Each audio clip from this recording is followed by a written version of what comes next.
Allez, on s'intéresse ce soir au woofing, une tendance qui se développe de plus en plus, des fermes bio qui proposent gîtes et couverts en échange d'un peu de main-d'œuvre. C'est la page spéciale de ce journal et c'est avec Bérénice Dufay en direct d'Ouvrir les Champs. Bonsoir Bérénice. C'est quasiment devenu une tradition, le woofing à Ouvrir.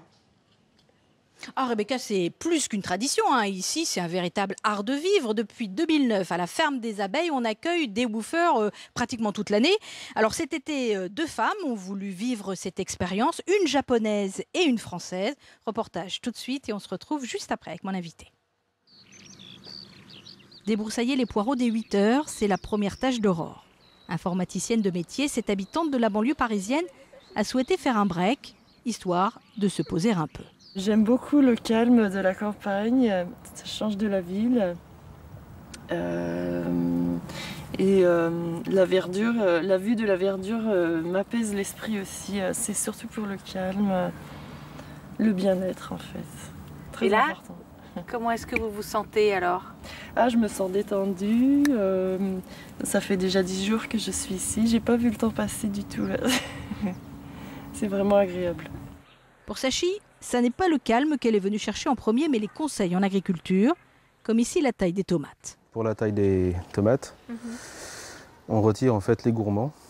Alors les gourmands, c'est cette petite tige qui pousse entre la tige de feuilles et la tige principale. D'accord. Je voudrais avoir ma ferme en futur au Japon ou l'autre pays. Arrivée en France il y a seulement 2 mois, elle compte aussi beaucoup sur cette expérience pour améliorer son français. Quand ils viennent ici, les woofers viennent pour apprendre. Donc je leur apprends mon métier. Alors en fonction des gens, ils ont déjà une expérience ou pas. Il y en a qui veulent vraiment s'installer, d'autres c'est vraiment juste pour découvrir l'agriculture, savoir ce qu'ils mangent. Donc il y a vraiment de tous les niveaux et c'est ça qui est enrichissant. Un échange qui ne se limite pas à l'activité agricole. Le woofing, c'est aussi le partage de la vie au quotidien.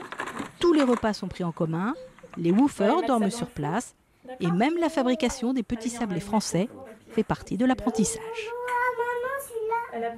Bonsoir Stéphanie Charles. Bonsoir. Alors vous êtes la propriétaire des lieux, maraîchère bio ici à la ferme des abeilles. Alors je le disais en préambule, ici c'est vrai on a l'impression que c'est presque un art de vivre. Qu'est-ce qui vous intéresse tant dans cette démarche ? Pour moi, c'est une expérience que j'ai envie de partager avec les woofers parce que je l'ai vécu moi-même. J'ai voyagé à travers le monde grâce au woofing. J'ai pu aller dans des endroits dont j'avais rêvé et que j'aurais jamais pu aller sinon.